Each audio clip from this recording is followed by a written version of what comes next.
Hetkel on park Tondi residentside ehitus nii kaugel, et pidulikult sai omale kohale asetada nurgakivi, kuid juba aasta pärast peaksid esimesed elanikud ka majades sees elama.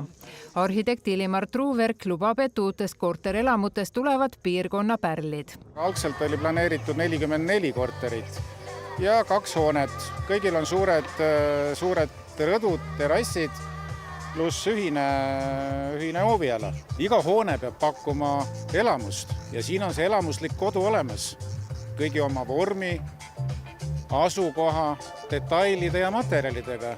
Selleks sai valitud ka need messingist kaarjamad, rõdupiirded ja üldse kaarjamad aknavormid. See on elamus.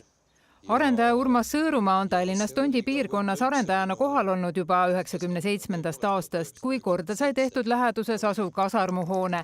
Sellele järgnes Audentese era- ja spordikool ning Foorus spordikeskus. See on nüüd tõesti 5 minuti linn, sellepärast et 100 meetri raadiuses on tegelikult kõik, on koolid, on peaaegu, mitukümmend huviringi võimalust, on kauplus, on söögikohad, on töökohad,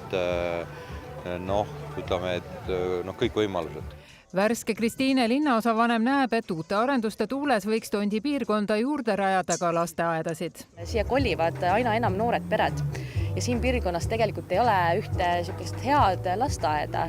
Ma arvan, et see on kindlasti midagi, millega meie Kristiine linnaosavalitsuses ka edaspidi tegeleme, et kuidas nendele peredele ja lastele, kes siin elavad, pakkuda lasteaia kohta, kooli kohta.